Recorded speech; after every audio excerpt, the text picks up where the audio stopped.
I mean, it's nice to see another ex-PGI colleague as well, and it's a privilege to be introduced by Dr. Sukumaran as well. Very nice to meet you, sir. Thank you. So I'll start sharing my screen. The topic, obviously, as you all mentioned, is very important one, and it's not very heavy, but it's hopefully going to be useful, and we'll have some discussion. I'm aiming for about 40 minutes for the talk, and then we'll have discussion as time. So I joined my post-graduation in 1995 at JIPMER Pondicherry. And when we were working as residents, I mean, we used to see babies coming with meningitis. You do a lumbar puncture, there is pus flowing. And these babies have seizures. They are, and the key thing about all these babies, they look like the babies in these pictures. Very chubby, very good-looking, happy babies, but they have striae on their cheeks. And when we dig deeper, you realize that there is betamethasone drops that were used by either the practicing GPs, even pediatricians, and of course, I mean, not to leave the quacks. I mean, there were no practitioners who were not fully qualified, and nowadays, hopefully, the regulations are stricter. But obviously, there are always people who are not qualified who practice, and it's difficult in a big country like India to keep track of them. So this is the betamethasone oral drops. But there is pressure on the practitioners to treat and get a quick response. And unfortunately, they start the steroid drops. Maybe they intend to give for 3 days, but the parents start seeing a baby eating well. They think it's a sattumarundu.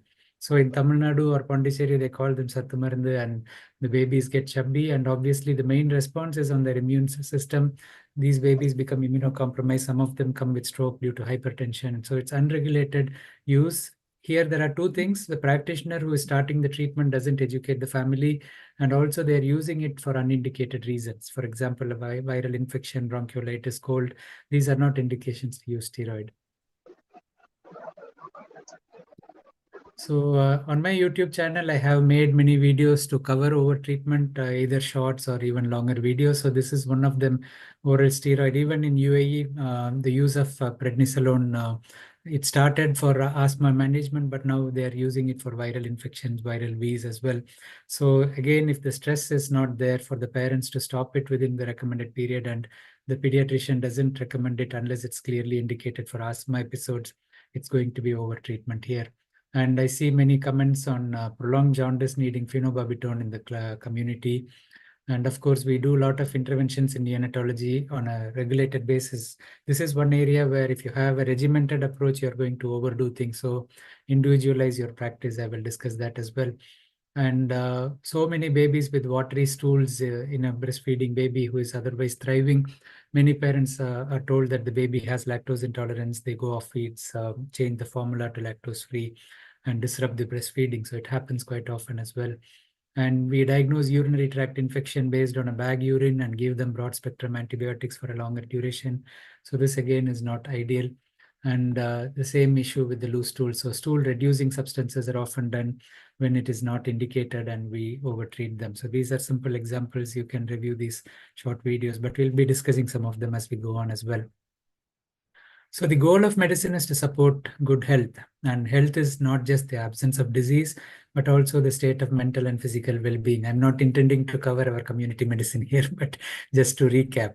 And the aim of any treatment measure is to support us to return to normal or acceptable health standards as far as the disease state is concerned. So when you were diseased, you want to just bring you back to normal, and then your body starts recovering. So the treatment aims to return the body towards a normal, healthy state. So the ideal way of treating is to support the management, but not treat it to the full. Your body's recovery system should take over. So you don't over-treat to correct the illness. You just help enough. Suppose most of the viral infections, you don't need any treatment, even if you need antibiotics. Nowadays, the practice is, and previously we used to give a long course, but now we try to shorten the course. So the chance of antibiotic resistance is reduced. Dr. Sukumaran mentioned about the physiology and the ranges of normal. So this is very important for us to know, because often all that we need to say is reassure the parents. If we know that this is within the range for that patient, and there are acceptable variations. So for example, the size of the fontanelle, the the urine pattern for a baby, the stool pattern. There is a wide stooling pattern for the babies. The feeding pattern is different. So you just review, and with experience, you realize that there is a wide range, and you start reassuring the parents. But the new practitioners need to imbibe that from their senior colleagues. So you don't need to treat like if a breastfeeding baby doesn't pass stools for 5 days, you don't need to consider that's constipation because that's a normal pattern. So we just need to be confident enough to pick up these, and we should also be reassuring enough to the family to tell them that, look, there is no need for treating these. Undertreatment is a concern where we either miss or delay the correct diagnosis, or there is resource limitation. So in India, for example, the healthcare may not be accessed on time because of resource limitation. Nowadays, we have a widespread insurance cover for the poor patients as well. So hopefully this will happen less. But delayed response to the, delayed access to the healthcare may be a problem. However, even in India, overtreatment does exist as well as undertreatment. And careful and systematic clinical assessment, regular updating of the knowledge are key. So continuous learning like in these platforms. So congratulations to the team for taking the effort to bring up and also to put these on your YouTube channel, because it's available for anyone ready to see. So the systematic clinical assessment, the medical students are losing the skill as time goes on. So they're relying more on investigations. The defensive practice starts creeping in. Their knowledge base should improve as well. So this starts from the teachers, the professors like Dr. Sukumaran, who are giving the students the training they need. So we need to replicate what they are doing in our current generation as well. And public health measures are needed in poorer countries to avoid this undertreatment, and also avoid the lack of education leading to overtreatment in the patients. So what do we mean by overtreatment? So overtreatment is where we offer more treatment than it's essential to restore the health of the patient. The American Academy of Family Physicians defines overtreatment as the treatment initiated when there is little or no reliable evidence of clinically meaningful net benefit. So basically, you're doing something that's not needed. Over medicalization is something we see always. I'll be coming to some examples, like the way we treat labor and delivery or the way we approach breastfeeding. So that suggests over medicalization. Too much focus on something that should be normal makes the patient worried about it, and it doesn't progress as it should, and you end up in more problems. So over medicalization itself is a form of over treatment. So sometimes we over medicalize because we are worried. Deliveries can take place at home, but it's not safe enough, so we deliver them in the hospital. But in the hospital with adequate facilities, we should be allowing the natural process to go rather than intervening.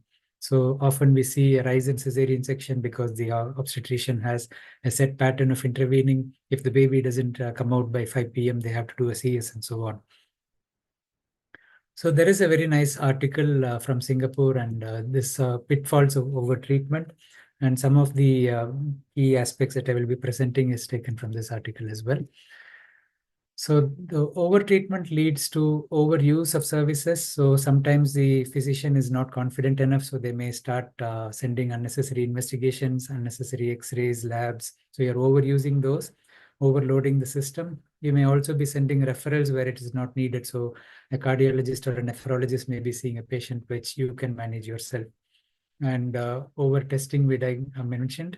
When you do excessive tests, you obviously lead to over diagnosis as well, because many times when we do a liver function or a kidney function, some basic abnormality may come, or even a urine routine. Sometimes it picks up a useful diagnosis, but many times it's something that ends up just doing more tests to make sure it comes back to normal or doesn't worsen. So many times the testing leads to more testing, or you may create more anxiety in the patient because you pick up something that is normal, which wouldn't have mattered if you didn't do the test, but because you have the test in front of you, you want to check for it.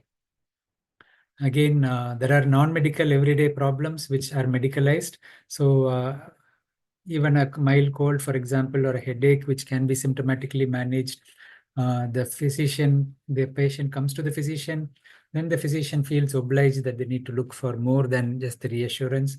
If you are experienced and you're going to be practicing in a very clear way, you would probably just reassure and send, but there is pressure in private practice and you may end up doing more than you need to. There are many new guidelines. For example, the American guidelines that are coming out recently are looking at cutting down the cost of treatment, avoiding overtreatment.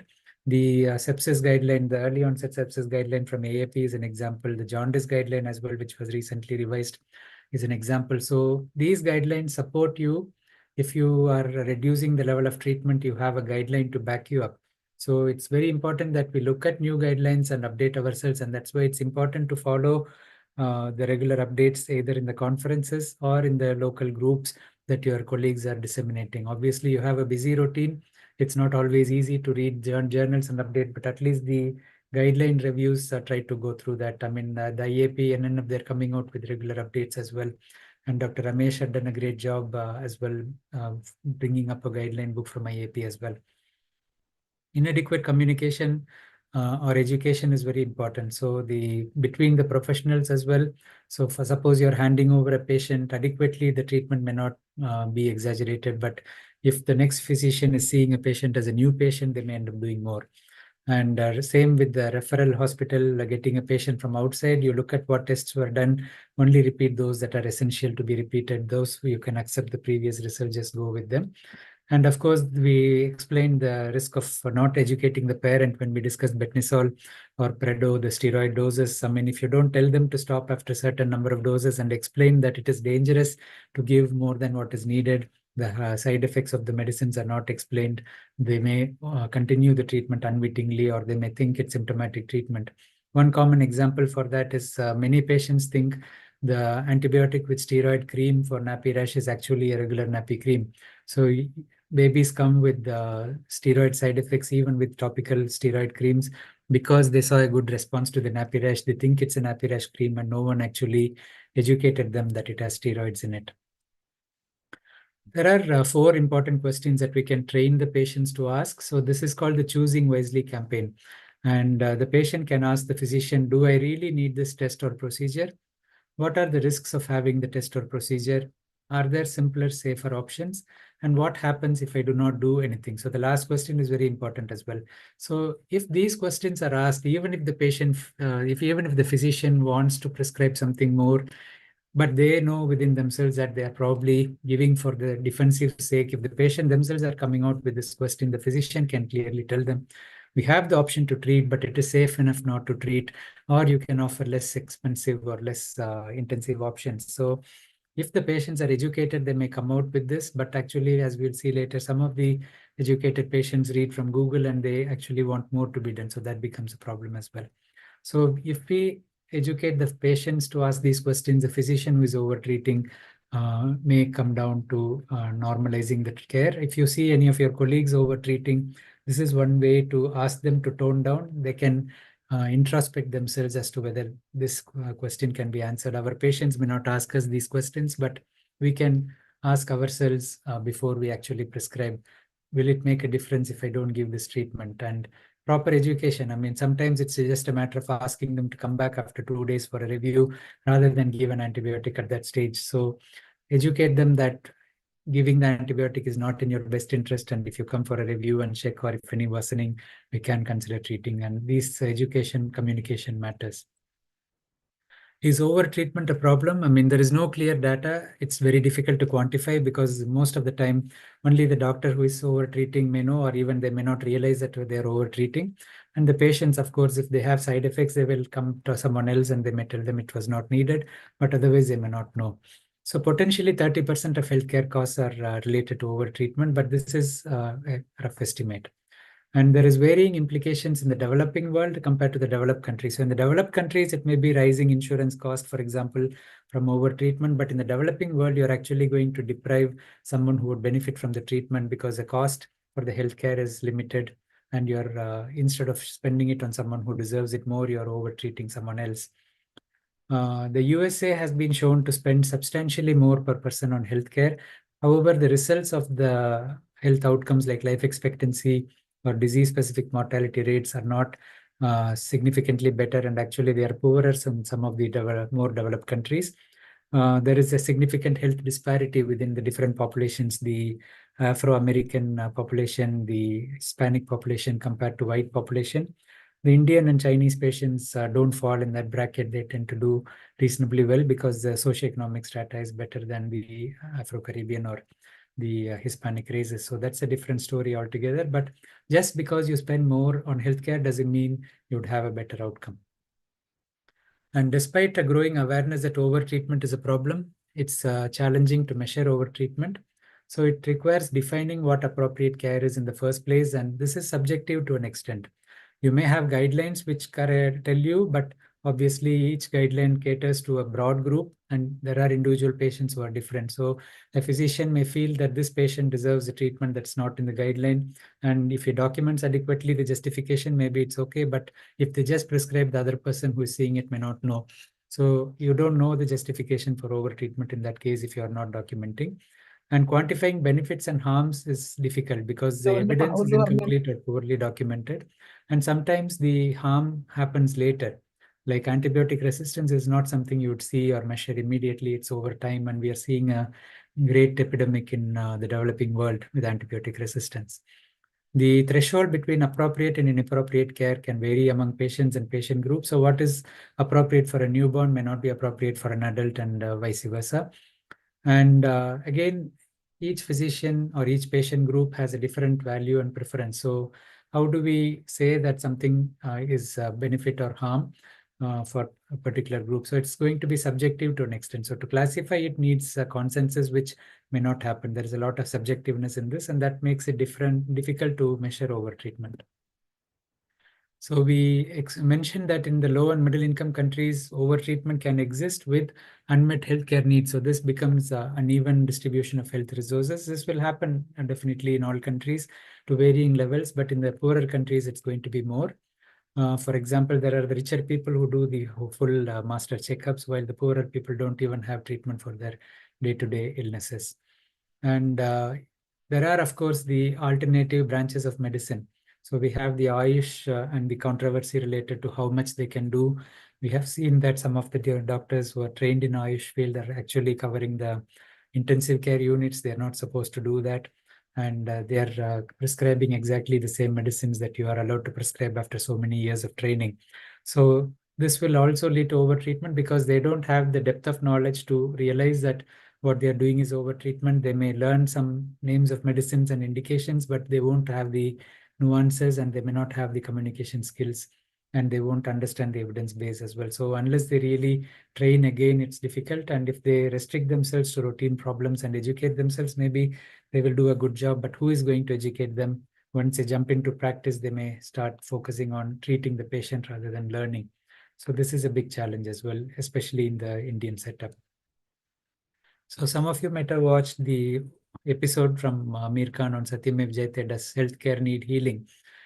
Of course, it was criticized a lot among our colleagues, but there are some facts that come out of it, and not everything he says there are wrong. If you watch it again, you'll understand that he did have some justification for over-treatment and over-investigation.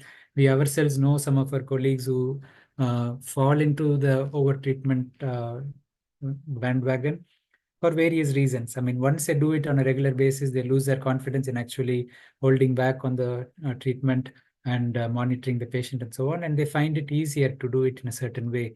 So it becomes their culture or their habit, and they start believing that what they are doing is right. So it's not that they realize it, and that becomes a cycle which we need to break. And that's why the realization should come from within.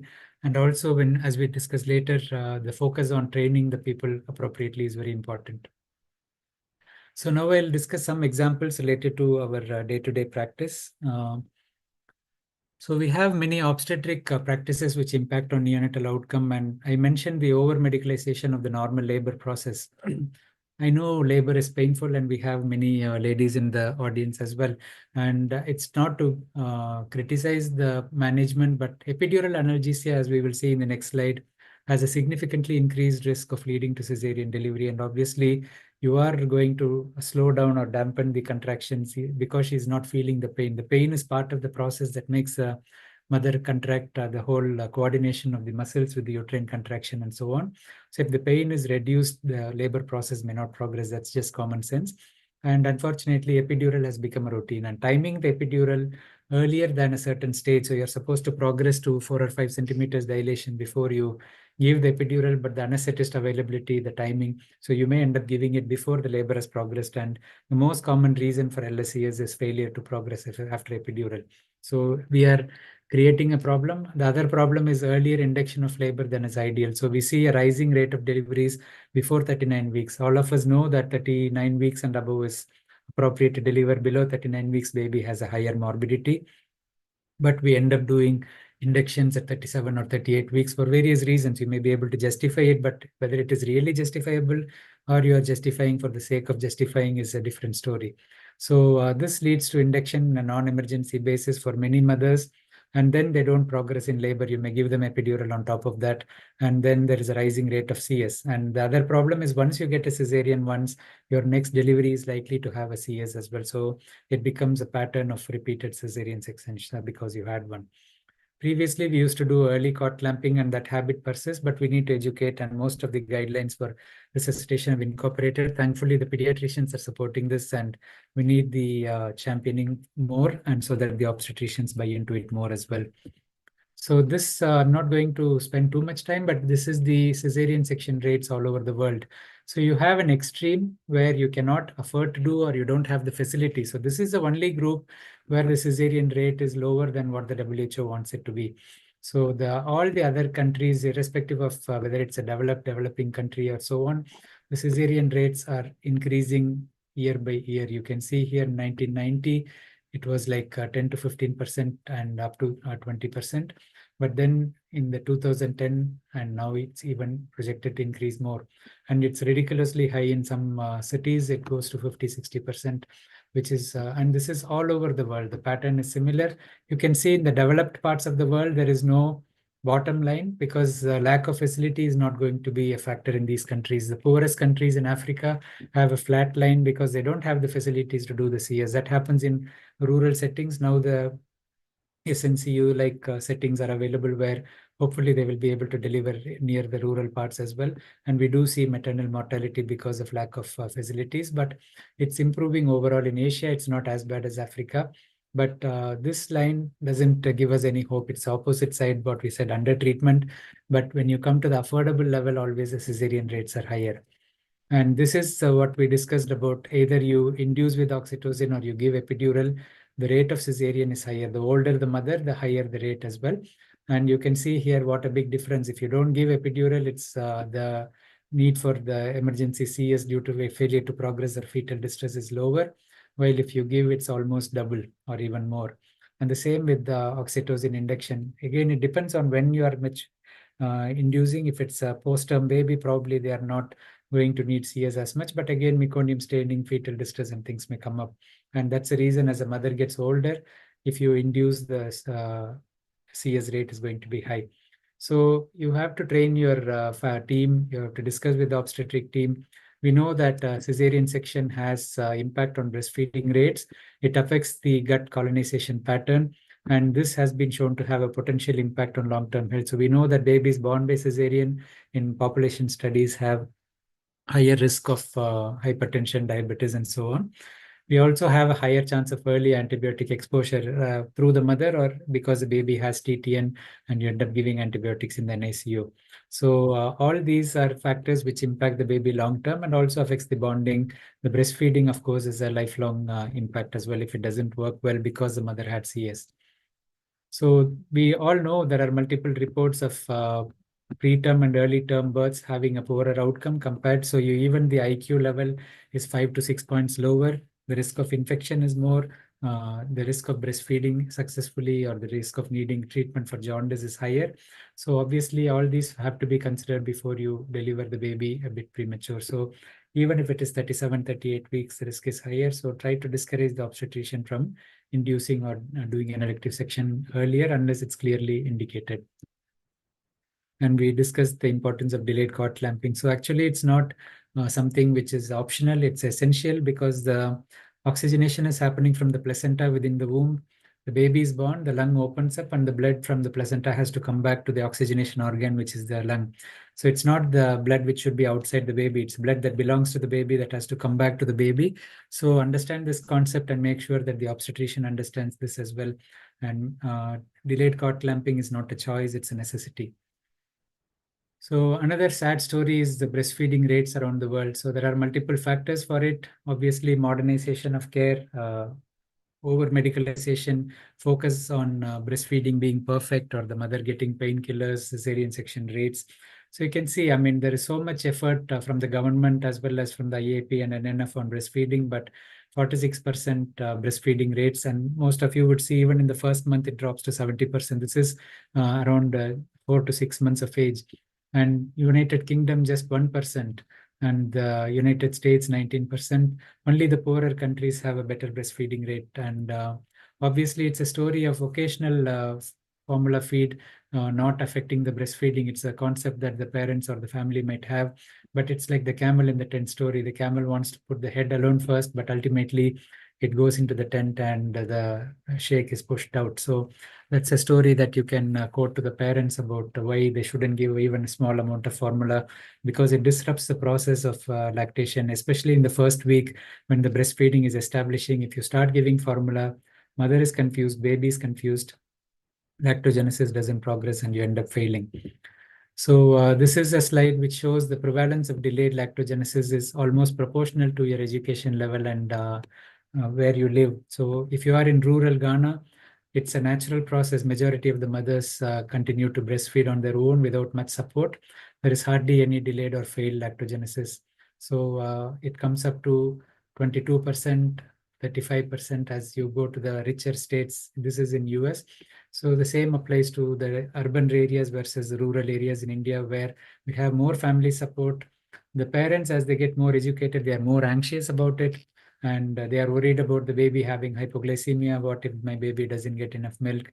Then they ask the doctor. The doctor doesn't have a guarantee that it won't happen, and they say you can give if you want, and that upsets this process. Again, the medication, the use of painkillers, the use of analgesia, the use of LSES, all these will impact the breastfeeding as well. So this is something we have to focus on. What we are doing for the well-being of the mother in good intention has actually a negative effect on the mother-baby interaction and feeding, etc. So we have many transient neonatal phenomena. For example, a newborn baby born by vaginal delivery has sticky eyes, watering eyes. It's normal because the head is coming upside down. There is congestion of the face, and both the nasal congestion and the eye congestion after birth or the subconjunctival hemorrhage. These are normal phenomena.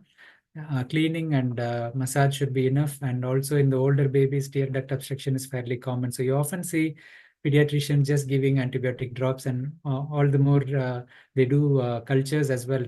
And invariably, the colonized organisms will come back on the culture. So there is no need to do culture for these babies. Ophthalmia neonatum is clear cut. You will see purulent discharge on a repeated basis. If it is a staphylococcal infection as well, you would see pus coming out frequently. But if you have just a stickiness when the baby opens their eyes after sleep and it's little watering, advise them to clean the eyes with wet cotton and it should go away. So reassuring is enough in these cases. The tear duct obstruction, of course, presents by 2 to 3 weeks when the baby starts producing tears. And again, you realize that it is not infection because it's not pus pouring out. You have to teach the parents to be patient because this is something which takes time to clear. I mentioned briefly in the beginning about watery stools in the newborn period. So initially, the baby has meconium, the breastfeeding goes slow, the mother's milk is starting to come. By 5 to 7 days, and in the multigravida, the milk may come sooner. It may happen by 3 to 4 days. So the milk starts coming. We know that the babies have a relatively low lactase enzyme. So it's a physiologic lactose intolerance, we call it. That's normal.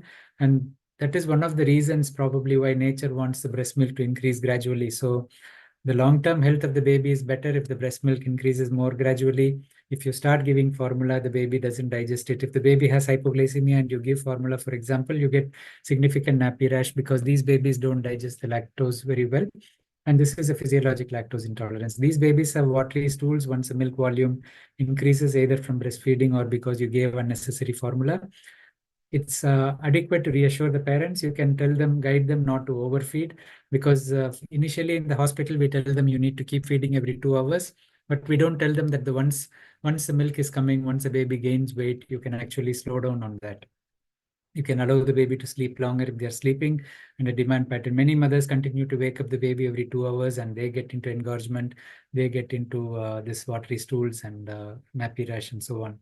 So you don't change the milk in these cases, you reassure them, you give them the feeding advice on how to space the feeds, how to avoid overfeeding, and appropriate feeding. You shouldn't give formula, never change to formula in these babies because it disrupts your breastfeeding, and getting back to exclusive breastfeeding is almost impossible. You don't need to do that. It recovers, but give them the advice on how to feed properly.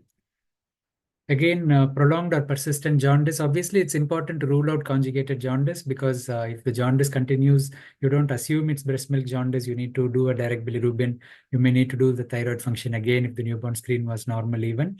But there is no role to stop or reduce breastfeedings in the majority. Very rarely you get it approaching the phototherapy level on a repeated basis, in which case you can give 1 or 2 days on formula, but educating the mother to express, but very, very rare. If you see 100 babies with prolonged jaundice or persistent jaundice, it's only 1 or 2 who may need a brief trial on formula, but have a very high threshold for that. Educate the parents well. Again, don't take phenobarbital lightly. Even for seizures, phenobarbital is not the first line anymore because it causes apoptosis in certain parts of the brain, including the cerebellum. So there is no role for phenobarbital therapy unless you diagnose a Crigler-Najjar type 2, which is a very rare genetic problem. So for most cases of prolonged jaundice, it's common to see a bilirubin of 13 or 14 at 1 month and sometimes even up to 2 months. As long as the direct bilirubin is normal, the thyroid function is normal, baby is thriving, you may consider ruling out urinary tract infection, but don't stop breastfeeding, because once you stop the breastfeeding, the mother's emotions play a role as well. They may become anxious and they may not want to go back to breastfeeding, or the disruption affects the baby, the confusion, the pattern change, and they may not able to go back to breastfeed. So never take this lightly. Coming on to clinic practice, so it's not uncommon to see antihistamines, cough syrups, nebulization, and I mentioned oral steroids as well for respiratory infections in infants and young children. So we all know that there is no role for these. We know that symptomatic treatment with nasal saline, keeping the room comfortable, hydrating the baby, supporting the feeding should be enough to recover, and monitor the baby for signs that indicate you may have a risk of bacterial infection and so on. But there is pressure to treat. The family has seen other physicians treating their children with these medications. They think if it's a baby, you need to give medicines to treat. And all the more reason you should avoid, because we are having reports from different countries where there are deaths from using cough syrups and so on. And in India, it's banned currently, thankfully, for under 4 years. So such measures are very important to discourage practitioners to avoid medications. Antihistamines have no role because it only dries your secretions. It's a placebo treatment. You give just saline spray and educate the parents. So the 2 or 3 minutes you spend in reassuring them that this is self-resolving, explain the danger signs well, and most of the parents will understand, and tell them that even if you have given this before, you can consider not doing it. And it's often prescribed, and there is also a risk of harm, especially with steroids or with the systemic, the nasal decongestants. It's very important to avoid using them because they can cause rhythm disturbances and so on. Even the nebulized medicines like salbutamol cause tachycardia and agitation in the babies. It's not needed unless you have a clear evidence that it's needed. It's very common to see in UAE, for example, diclofenac is used, and in India, I think mefenamic acid is very common. These are potent non-steroidal anti-inflammatory drugs. They're not really meant to be used for fever. Fever is something that's self-resolving, which you use the basic medications. You can use sponging if needed, make the baby comfortable. Again, the threshold for treating fever, making the parents alarmed when it reaches 39 is not really needed. So educate them that fever is part of the viral infection, and again, using a suppository or injection to treat fever is not necessary as well. So again, proper education becomes important. We need to either prepare leaflets or spend time educating them, or you can employ a nurse who is well versed with these things, who can spend time educating the parents, so you can avoid excessive treatment. In terms of diarrheal illnesses, there should be focus on oral hydration, which is what all the guidelines would say. But unfortunately, it's easier for us to admit and give IV, even if the child is suitable for oral treatment. And again, the type of ORS that's used is important. There are many sports drinks which are marketed as ORS. very clear documentation is needed, because they come in the OR section of the pharmacy. The pharmacy may get a commission for selling those as well. So make sure you prescribe the right ORS composition for the type of diarrhea the patient has. And recently, Residacotril has been prescribed for almost every diarrhea. It's meant to be used for secretory diarrhea, but again, even for milder diarrhea, and stool thickening agents and so on are not routinely indicated. Motility reducing agents are not routinely indicated. They may be potentially harmful. Seeing dysentery in an older child is not an indication to give antibiotics. You can observe them. If there is high fever or you think there is salmonella infection in the younger kid, you consider antibiotics. But in the older kids, dysentery just needs monitoring and testing the stool so you don't miss amoebiasis and so on. So antibiotic abuse is very common as well. And remember, antibiotic use itself leads to more diarrhea. So you may end up with more trouble because of that. And the people who spoke before me mentioned about the drug resistance and antibiotic overuse. Professor Sukumaran, Dr. Bala, Dr. Riaz, everyone mentioned that antibiotic overuse is a bane. So there is a room for improvement in all fields of medicine. Drug resistance is a huge menace. We don't have many options left. So we should minimize the exposure to antibiotics. And there are many studies coming out that shorter duration of treatments can be adequate. Of course, we have certain infections like group A streptococcus or something where you need a course, but in younger kids. But otherwise, when the child is symptomatically improving, it's reasonable, unless it's definite sepsis or meningitis and so on, where you have to follow the regimented, where you are giving for the sake of your doubt, you can stop it earlier. And we need discipline in antibiotic prescription, and we should start focusing on this in the medical schools. It's very difficult to regulate its use in the community. In hospitals, you may have an antibiotic stewardship program where you need to justify whenever you go for a higher spectrum. But for a field like neonatology, for example, where in India, for example, the broad spectrum antibiotic resistance is very common, it becomes almost necessary to use a broad spectrum in a sick child. So how do you restrict the use in those cases? So the answer is over the community-wide reduction, and obviously even in animal husbandry and so on, antibiotic use. So there are so many factors, and I'm not going to discuss all of that. But community education, discipline from all the practitioners, irrespective of what field they are in, and restrict the availability of antibiotics, especially the broader spectrum ones. This is one area where we shouldn't listen to the medical reps at all. There are medical reps who come, I cover cefixime, I cover broad spectrum cephalosporin. Please give at least 1 or 2 per week. So we keep listening to them, and subconsciously you start writing. Remember that broad spectrum cephalosporin should be restricted in their use to the essential patients now. Even cefepime or the 4th generation cephalosporins are widely used. Never listen to the medical reps request for antibiotics, because you have a bigger responsibility to the whole community. UTI diagnosis on bag sample, all of us know that it is not going to be reliable. You end up over treating, because sometimes you have colonization with the ESBL as well. The bag sample can be used for routine analysis, but if the routine is abnormal, you always ask for a clean cat sample, or you may do a catheter or a suprapubic if the child is admitted. So never take a bag sample unless it's only for routine. Don't do a culture on that. And RSV positive bronchiolitis often get antibiotics or bronchodilators, which again should be strongly discouraged. I mean, there are guidelines from all bodies on RSV bronchiolitis, but because these are young infants and there is other guideline for young infants which tells you to be aggressive with them, we start worrying about it. Of course, we have the AAP guideline on fever management in babies 21 days and above. Please go through that. It does give you more options to show restraint in such cases. In the NICU, of course, we have a bane of using CPAP or high flow without a blender. So giving 100% oxygen is very, very bad in these babies for the long run.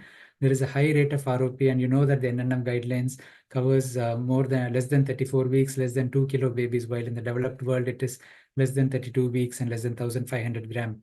And to do ROP screening for such a big population of babies, so the babies above 1.5 kilo and less than 2 kilo is a huge number in a baby in an area with low birth weight babies. So we have created this problem, and now we will suffer because we have medico-legal implications of not doing ROP screening. How will the ophthalmologist screen so many babies? So that's a problem we have created. Very important to educate your team. If your management doesn't give you the blender, show them the risk of medico-legal liability. There's huge cases where payouts are very high for ROP, and you can convince them by showing them the risk of not doing it. So always use a blender in the labor room, always use a blender if you're using non-invasive ventilation. If you don't have it, refer the baby out. Don't risk the baby's future because you want to give CPAP without controlling their FiO2. Of course, excessive use of investigations in the NICU comes from lack of confidence, or you may have guidelines which make you do daily tests for a few days or weekly tests and so on. So try to individualize. Same with ventilated babies. Try to wean them quickly to non-invasive modes. Avoid blood gases on a timed basis. Just do it when it is clinically indicated, and the whole team can do the same. And CRP is controversial. Of course, it has a role in ruling out infections, or in a case where you have a strong suspicion to decide on duration of antibiotics. But once the CRP starts trending down, if the culture is negative and baby is well, you don't need to necessarily hold on to a long course of antibiotics, especially if there was meconium stained liquor where the lung inflammation itself could cause a rise in CRP. So we need to be judgmental in using investigations. If you use procalcitonin in the first 3 days, the levels are very high. And it's not due to sepsis, it's because of the metabolism of the procalcitonin or the way it is handled in the body. So obviously don't use procalcitonin in the first 3 days. Avoid excessive reliance on CRP, and tracking it will help you, but to some extent. Don't over-treat because you have a slightly high CRP. Many babies have a CRP of 20 to 30 due after a normal delivery, or a mild like aspiration may provoke it. If they are clinically well, culture is negative, you stop after 48 hours and discharge them. So we have a few issues related to overtreatment. Over-medicalization we discussed. Medico-legal concerns, of course, over-treatment by itself may not cause medico-legal concerns, but the fear of medico-legal concerns makes you over-treat. Excessive protocol-based management, I mentioned in the example of blood gas analysis in NICU.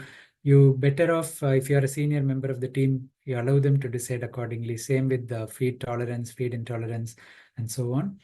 There may be insurance or payment-related issues, and conflict of interest may come up, or financial implications. If you overtreat, you may make more money.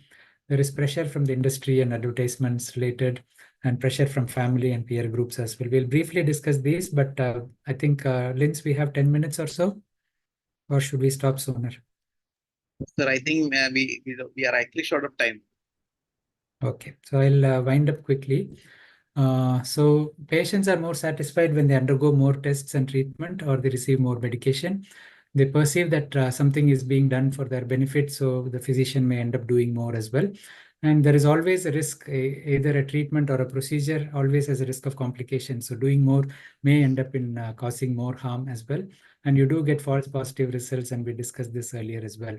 And we should be very wary of advertising because there is a lot of focus on emotion, blackmailing to some extent, and we should discourage ads that capitalize on the fear of undiagnosed disease, and like master checkups, or make them worry about cancer and so on. So we should be rational in the way advertising is targeted. We should be careful about the pharmaceutical industry pressure. I mentioned about the pressure on antibiotics, or not the correct ORS formations, but formulations, but giving gifts in different ways, sponsoring doctors, attending conferences, symposiums, and so on. So it kind of gets a subliminal effect. So you feel obligated, even if you are practicing ethically, you do feel more favorable towards them, and you may say, why not give it at this situation? So you may be more inclined to prescribe a certain medication or to refer more tests if the clinical justification may not be strong even. So avoid that as far as possible. And if you do participate in events, be careful that it doesn't influence your practice. The most important, start young and focus on training. So we have an approach that encourages the students and trainees to question whether a test, treatment, or procedure is necessary. We need to explore whether they are less invasive and less resource intensive options. They should evaluate whether the patient whether the test is clinically warranted. And of course, we should all aim to be role models. Ethical and non-commercial approach to medicine is important. Each one of us should be role models as far as it comes to ethical practice, the way of pharmaceutical industry influencing us, and keeping ourselves updated and so on. So the way the doctors are remunerated, I mentioned it briefly. If you have a fee-for-service model, you see more patients, you get more benefit, or more tests, more benefit. So this may impact. So you should look at that. And private insurance cover, obviously the patient doesn't pay for it, so you may be more inclined to do this. Encourages defensive practice as well. And there is always a discomfort of uncertainty. So no one is clear about whether they will miss something or not. And the patient and the family should understand that you are making a judgment, but we need close monitoring. I'm not doing this at the moment, but it doesn't mean patient doesn't need it. So educate them, communicate with them in an open fashion. So that will protect you. And if the good rapport is there, you may not end up overdoing. Of course, you have to explain what you're thinking. The next step would be this and so on. And that will help you manage them.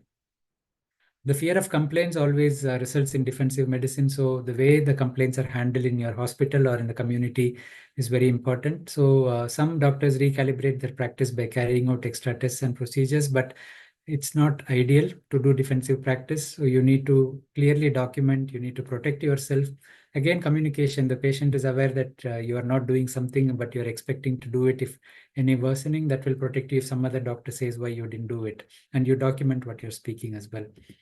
So the Google and the family pressure comes in as well. I don't need to mention that because all of you are familiar. And consequences, we already told about the rationing of care, some people missing out, increasing workload of labs and doctors, the other specialties like ROP screening, as I mentioned. The failure to prioritize may mean a poorer outcome to a certain population. And of course, side effects due to the overtreatment may have serious consequences as well. So undertreatment should be corrected by resource allocation, and we need a lot of political will and leadership.